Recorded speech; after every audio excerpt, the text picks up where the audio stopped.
solo figura buen trato, es puro sentimiento, con todo lo que digo no miento, te quiero dejar en lo más alto y no me jacto. The views, opinions, and representations expressed on the Night Dreams Talk Radio Network and its website are those of the hosts, guests, and participants, and are not necessarily those of or endorsed by the network, its affiliated stations and broadcasts, the management, other hosts, or advertisers of the network. The shows found on the Night Dreams Talk Radio Network can, but do not necessarily, promote any particular lifestyle, belief, religion, political affiliation, or other personal practice. These shows are for entertainment purposes only, and are not intended to treat, diagnose, and or claim any cure of disease or condition, or give any medical or legal advice.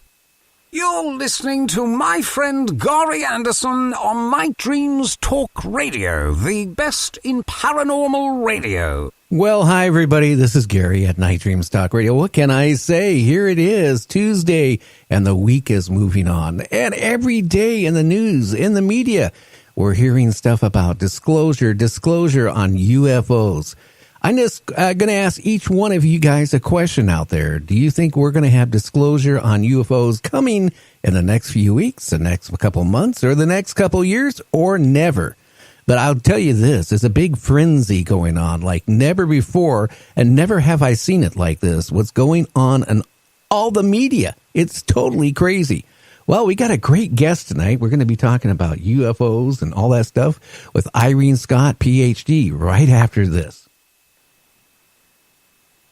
You can advertise your business on Night Dreams Talk Radio, and you will be heard worldwide. Why not contact us at nightdreamstalkradio@gmail.com.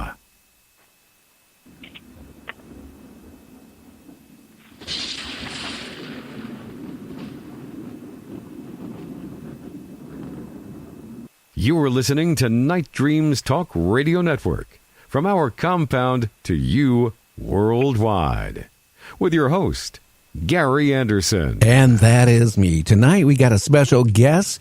She's written 3 books. And we're going to be talking about UFOs, naturally, with Iren Scott, PhD. Iren, how you doing tonight, kid? Just fine. I'm happy to be here. Well, I'm glad to have you on Night Dreams Talk Radio. Boy, I tell you, have you noticed that the climate changes are going on and still a lot of people in the government try to deny it? Yeah, apparently there's a lot of ice up in Greenland and things that are melting, and glaciers. Oh, yeah. Maybe one of these glaciers is going to melt and all of a sudden we'll see a UFO or a pyramid or some type of structure underneath the ice. But, what scares me, like I talk about it on my show, all this water is dumping into the ocean. If it cools that little belt that comes from the equator going all the way up to Europe, it keeps the Europe and especially UK from going into an ice age. If that stalls, I tell you, we're going to have a major problem in our hands. And the way it's going way faster than they ever predicted. Yeah, it's surprising a lot of people. And I guess there's little melts besides big melts where little bubbles melt along. And a lot of unusual things that are happening with the ice. Oh, yeah. For a long time, they blame global warming, I hate to say it, on dairy farms, cattle, putting out methane gas. What's coming out of Greenland and all those places from the thermal process melting is putting out so much methane gas. So all that going up in the atmosphere. I think in the next 5, 10, 15 years, don't buy property on the East Coast, at least near the water anyway. So anyway, tonight, we're going to be talking with you about UFOs. And why don't you tell the listeners and our friends, a little bit about yourself? Well, I have a PhD, and it's from the University of Missouri in the College of Veterinary Medicine and Physiology. I did postdoctoral research at Cornell University, and I had a professorship at St. Bonaventure University. My master's was from the University of Nevada, and my bachelor's from Ohio State University in astronomy and biology. I've also done research and teaching, at the Ohio State University College of Medicine, University of Nevada. I also worked in a field that might be sort of related to UFOs. I worked for the Defense Intelligence Agency, the DIA, and in one section I worked in the Air Order Battle section, where our job was to identify any flying crafts over a particular area of the Earth. It was using satellite photography.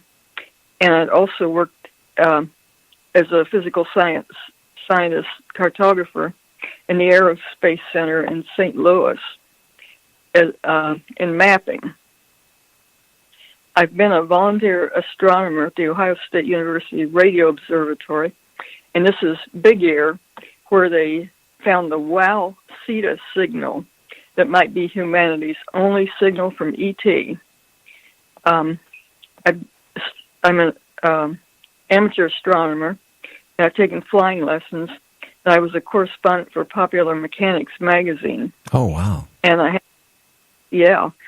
have publications include books and scientific works in peer-reviewed scientific journals, magazines and newspapers, and I've also done the UFO books and published in UFO magazines and journals. Well, Irene, you came a long way, so, from going, about veterinary medicine all the way to working with the DOA. I got to ask you some questions about that, and then we'll get back to you. How long were you with the DOA? DIA. Oh, DIA. I apologize. Well, I started that before I got my PhD. I had originally wanted to go in astronomy and majored in it, but I couldn't get jobs because they didn't hire females. And I'd apply, and they'd say, "Oh, we're not going to give you an application." And so, anyway, the closest I could get was mapping, and they were mapping the moon and other things back then. And so I went into cartography, and then I got a lot of security clearances, and I began working for the DIA, and that was also in satellite photography, so that's how I got into that. And then I married, and after that I went back to school and wound up with a PhD in physiology. Oh, wow. So you've had a lot of education and a lot of varied education. Now, when you were at the DIA, I got to ask you questions. Did you ever see things that kind of, when you went home at night, made you wonder what is going on? With the government always denying, existence of UFOs and craft and aliens and all that stuff. I'm sure you were in the position of knowing things that, it would bother me if I went home and tried sleeping. Well, our section was supposed to identify anything we saw flying over this particular area of the Earth. And at one time, my supervisors saw something that they identified as a UFO. And we didn't have any clearance at all for identifying UFOs, even though that should have been our job, because we were supposed to identify anything that was flying or that looked like it might fly, or an airplane flying or sitting on the ground. And they reported it to their higher-ups. Oh, wow. And like our section should have had some information about UFOs, but it didn't. And the higher-ups denied it. It was on 2 missions, which is when the satellite goes around the Earth for 90 minutes, and not exactly in the same place. So it was definitely something on the film. And the higher-ups said, no, it's a flaw on the film. And they just debunked it like like the government's noted for doing. But you'd think if you're working for the government that they wouldn't debunk your own work, but they did.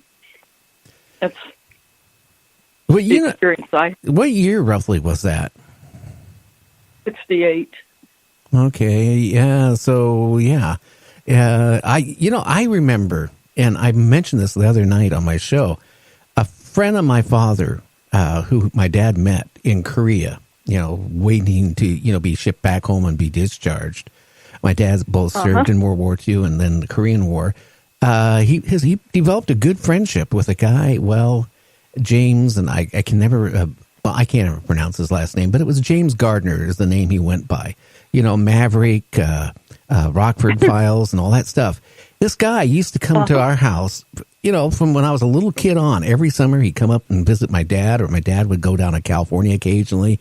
And they would, hang out together. And I didn't even know who the guy was, other than he came and my dad was gone, took off a week of work, And when I got older, I kind of recognized the guy as the guy on TV. And, and we sat down and talked a lot. And at that time, Ronald Reagan had a national radio show that young people could call in, and talk to the president at the White House once a month. And you could ask a question to the president. Well, James Gardner knew I was really infatuated with Ronald Reagan because his movie career, remember Bonzo, and all these things. I was really infatuated with him. And without even telling me, he got a hold of his friend, because Ronald Reagan was a good friend of his, said, "Hey, will you call up my friend's son when you do your national show?" And instead of, here I've always listened to his show once a month. I mean, I was an avid talk show listener from when I was a young kid, all the way up to, I still do. And all of a sudden I get this phone call from the White House, and I first thought it was a prank. But then this guy comes on, and it was Ronald Reagan. And I talked to him and asked him a couple questions. About a week later, I get a phone call from the White House, and it's Ronald Reagan again. And now he's just talking to me, because he just wanted to talk to me. Maybe because James said, "Hey, please call this kid. He's a pest." And we started talking, and in the conversation, I was really worried at the time, and I brought that up on his national show. I was always worried about the Cold War, a war with Russia, and they were talking about Star Wars, big time on the news. And, and I asked Ronald Reagan, I said, is that going to protect us against, the Soviet Union? And he goes, "Well, I think it'll protect us against them." And when he used the word "them," it didn't really hit my head till I got older, and remembered the conversation. He wasn't talking about another country. He was talking about out there. And I think he even used the word